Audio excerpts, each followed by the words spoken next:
Il a sauvé Wall Street d'une crise, financé des empires industriels et laissé une empreinte indélébile sur l'économie mondiale. Son nom, John Pierpont Morgan.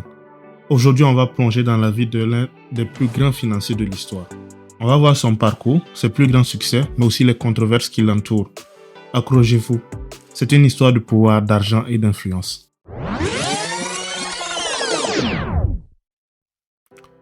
John Pierpont Morgan est né le 17 avril 1837 à Hartford, au Connecticut, dans une famille riche et influente.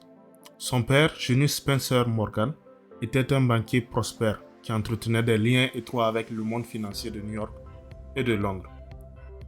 Sa mère, Juliette Pierpont, appartenait à une famille distinguée de la Nouvelle-Angleterre.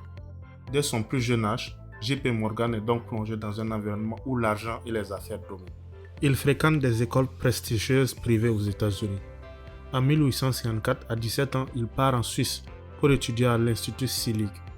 Il poursuit ses études en Allemagne, à l'université de Göttingen, où il se spécialise en mathématiques et apprend l'allemand, une langue essentielle dans les affaires bancaires internationales de l'époque. Cette éducation européenne lui permet de développer une vision globale de la finance, un atout qui lui servira plus tard. À seulement 20 ans, J.P. Morgan commence sa carrière dans la finance. Son père lui trouve un poste chez Duncan Sherman & Co., une banque basée à New York et affiliée à la puissante banque londonienne George Peabody & Co. Dans ce cadre, il travaille sur le commerce international, dépendant des marchés européens et américains. Il apprend à gérer des transactions financières complexes, notamment dans le financement des infrastructures ferroviaires. Il acquiert une expérience précieuse dans le crédit et les investissements. Grâce à son intelligence et à ses contacts familiaux, il progresse rapidement. Pendant la guerre de sécession, J.P. Morgan réalise son premier gros coup financier, mais de manière controversée. Que s'est-il passé? Morgan achète 5000 fusils Hall désuets à un arsenal du gouvernement pour 3,50$ pièce. Il les revend ensuite à l'armée pour 22$ l'unité, réalisant un profit énorme. Problème, les fusils étaient défectueux et dangereux pour les soldats. Heureusement pour lui, aucune action légale n'est intentionnée contre lui, mais cet épisode montre son sens des affaires impitoyable. En 1871, J.P. Morgan fait un pas décisif vers la construction de son empire financier en s'associant avec Anthony J. Drexel, un banquier influent de Philadelphie. Ensemble, ils fondent Drexel Morgan & Co., qui deviendra plus tard J.P. Morgan & Co., l'une des banques les plus puissantes de l'histoire. Mais d'abord, qui est Anthony Drexel et pourquoi cette alliance? Anthony J. Drexel est un banquier de Philadelphie influent, à la tête de Drexel & Co., une banque spécialisée dans l'investissement et le financement des infrastructures.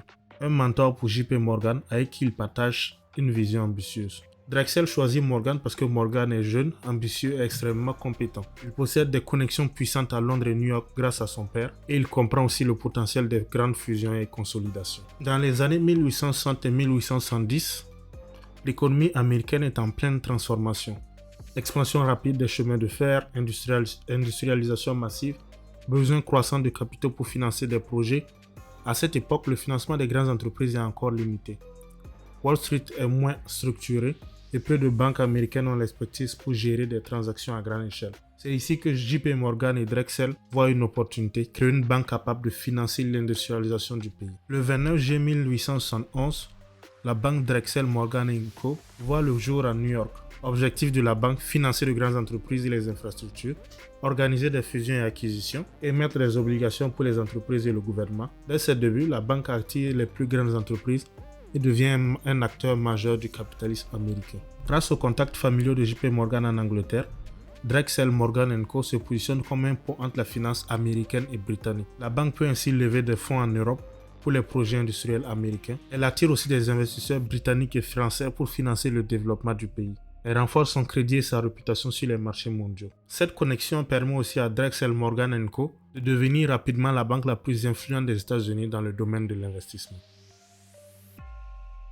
J.P. Morgan est à la base de la création des géants américains de l'époque. Dans les années 1870, les chemins de fer sont le secteur le plus stratégique de l'économie américaine. J.P. Morgan comprend que ces entreprises, souvent mal gérées et en difficulté financière, peuvent être rentabilisées avec une meilleure gestion et une consolidation. Il fusionne alors les deux plus grands géants du rail américain, New York Central Railroad et les chemins de fer de Pennsylvanie. Il impose un accord pour stabiliser les tarifs, ainsi des profits pour tout le monde, sauf pour les consommateurs bien sûr. Dans l'électricité, il finance General Electric, la fusion de deux grandes compagnies, Edison Electric Company, fondée par Thomas Edison, et la compagnie d'électricité Thomson Houston.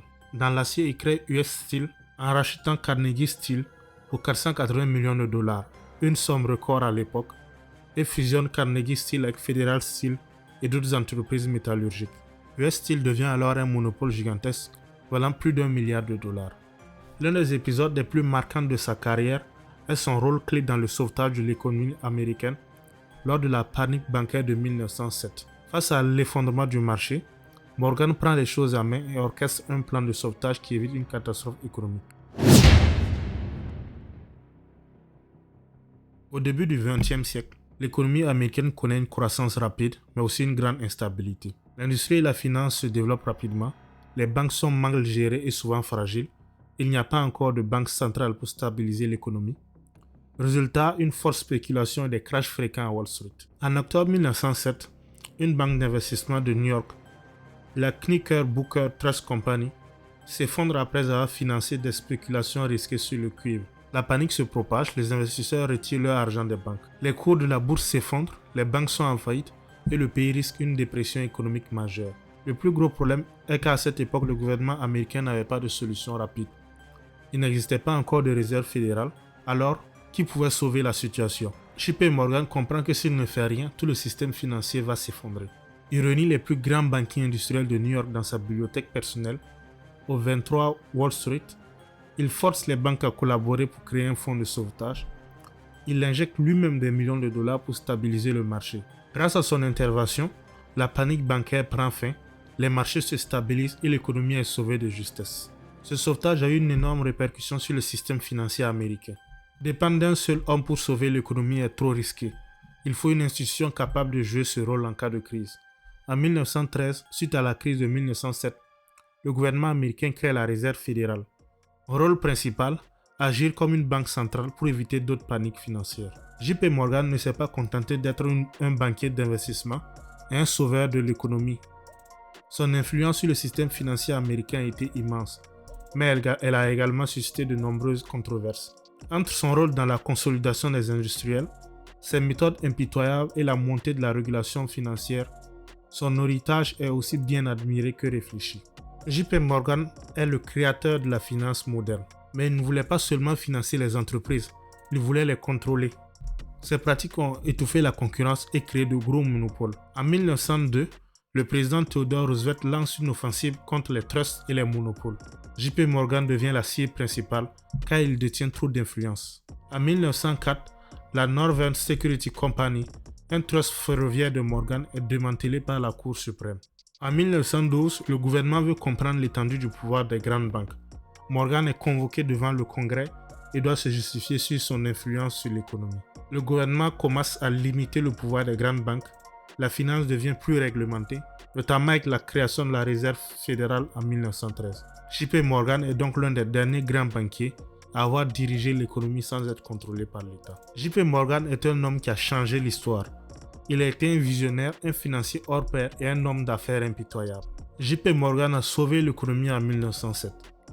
Il a financé de grandes innovations, électricité, sidérurgie, chemin de fer. Il a apporté de la stabilité à une époque où Wall Street était très instable. Mais aussi, il a écrasé ses concurrents avec des pratiques agressives. Il a créé des monopoles qui ont étouffé le marché. Il a plus de pouvoir que le gouvernement, ce qui posait un problème démocratique. Son empreinte est toujours présente aujourd'hui. JP Morgan Chase est aujourd'hui la plus grande banque des États-Unis. Ses méthodes financières sont toujours utilisées par les banques d'investissement.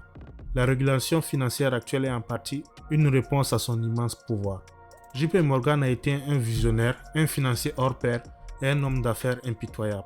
Il a sauvé l'économie américaine, mais il a aussi poussé le gouvernement à reprendre le contrôle du secteur financier. Sans lui, Wall Street ne serait pas ce qu'il est aujourd'hui. Que pensez-vous de JP Morgan?